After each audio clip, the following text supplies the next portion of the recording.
Hey everybody, it's Rob from Flailthroughs, and this is Gundam Battle Operation NEXT, and today we have the Strike Dagger, which I think is slightly better than the Gym. Same point value, but I had a lot more success with it than I did the Gym. So, and spec-wise, I think the Strike Dagger should have better specs than the Gym did, but of course, comparing mobile suit specs from any two universes is a very apples and oranges prospect, so don't quote me on that. It's not bad, and thanks to, some trial and error, and especially people in the comments, particularly Wolf Omega, thank you for your help with things I did not know about this game.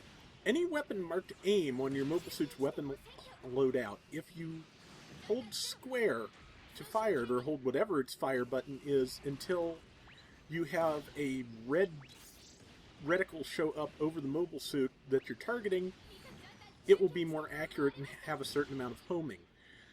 This works with beam weapons, it works with machine guns, it even works with some grenades. The cracker used by the Zaku and the Goof both have that. So, that's the first thing I learned. Next, I probably mentioned in an earlier video, R1 is guard, R1 and square is sub-weapon 1, R1 and triangle presumably will be sub-weapon 2 if you find a mobile suit that has two sub-weapons.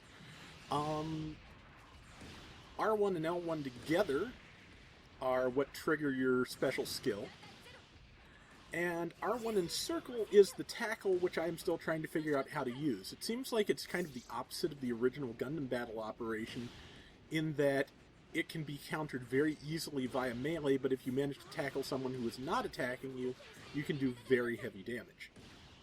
But, as you can see, I'm doing slightly better. It's basically, if you played the older Gundam Versus games, especially Federation versus Zeon, I think some of the old aiming rules seem to be in effect, which is that just as people land is like one of the best times to shoot them. But yeah, so I'm doing better in this. I'm still not really, doing well enough, because I kind of keep getting killed. But I was waiting for it, because I knew it was going to happen. 6 hit points. But another couple of things I've learned that you will like to know.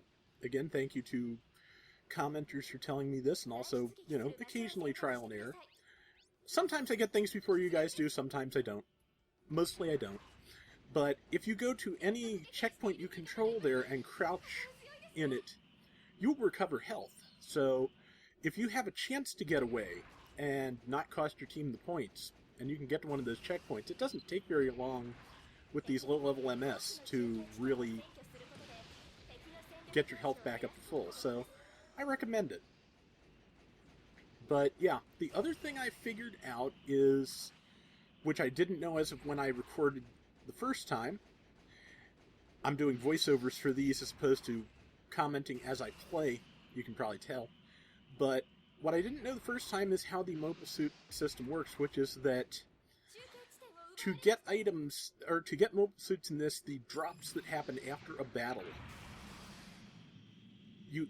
there are various part and money requirements for a mobile suit. So you have to collect all the parts, you have to be the right level requirement, and you have to pay either development points or yen, depending. It looks like if you don't have enough development points, they just let you buy it in yen, which, if there's, if it's not like the original where there are things you can only buy with yen, that would be nice. I'm not counting on that, though. But, yeah, and this is some type of radar beacon, which I believe I finally stop and shoot, but if you're not actually locked on to something, which you can't with those, it takes some figuring. There you go. Getting there. And I got 2 points for destroying the radar pod, so yeah, so I'm learning the game as I go. I'm, like I said, I'm still not quite sure on the mechanics of the tackle, and what deflects it and what doesn't, and also why it connects sometimes and why it doesn't, but that's, standard for this kind of game. It'll take some feeling out, it'll take some trial and error, and I'm sure other people will catch on before I do. But yeah, I am too far ahead at this point. But as you can see with the aiming, playing slightly more carefully, I am doing better here. Another nice thing you may notice, the red arrows to the side of the targeting thing there, they match the numbers of my team. You can see who else in your team is targeted on something, so to make it easier if you want to all gang up on a specific mobile suit.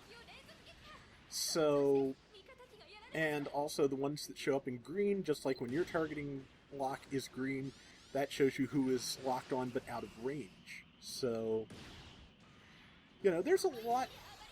And there was me triggering my special mode, which I believe gives me increased damage and shot speed.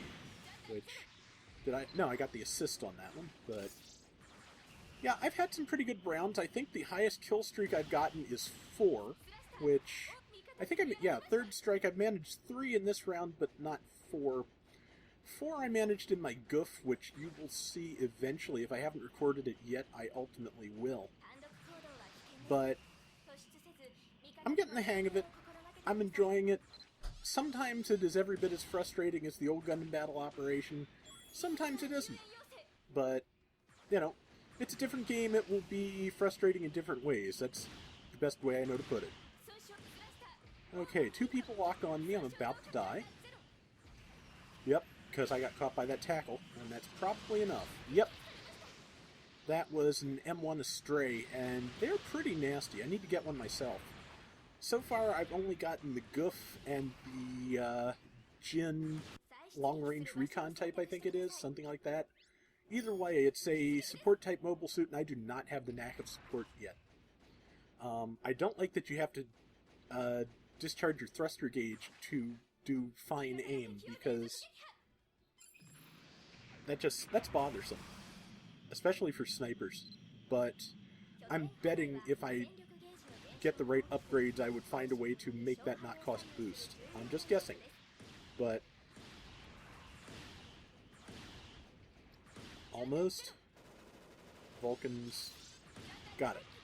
And now, am I smart enough to run away? Because there's at least 2 of them, and they will be my special friend if I run out on them. No, I'm running towards the danger, because, you know, I is smart. That's 2 locked on me, and I'm taking shots, and I'm not boosting out of the way, and I'm being dumb in general, and I'm about to die. Don't play like Rob. That's all I can say. Or don't play like Rob is playing at this particular moment, because Rob is being a dumb. Yeah, I tried to get a shot in with like 3 people right on me. That was stupid. I should have run away, or either that or attempted to use my invulnerability period to get some repairs in that circle, which probably questionable too. But either way, you'll notice that, unlike normal, we actually won this one. Mission complete. Win. But, like I said, I'm getting the hang of it, and the Strike Dagger is better than the Gym. I'm having a lot of good luck with the Goof so far, so recommend that to everybody. But, yeah, it's an enjoyable game, and I think it's worth a look if you enjoyed the original Gundam Battle Operation, and especially if you enjoyed Gundam Versus. I'm going to keep doing recording of it for basically as long as I feel like, and, you know, hopefully learn some things about it for you guys. But, yeah, I managed to come in 2nd overall, and leveled up for the first time, and at least in these low levels, when you level up, you not only get points, but it refills your disposable energy. So, you know, if you can time it out right to level up, you know, you'll get quite a few free rounds, but it's kind of just random based on when the, you know, when the points line up. But, and we got some random parts. The armor plates are what you need to make most basic level mobile suits, so hoard those. But that's going to do it for now. We'll be back soon with more Gundam Battle Operation Next, so everybody take care and have fun. Later!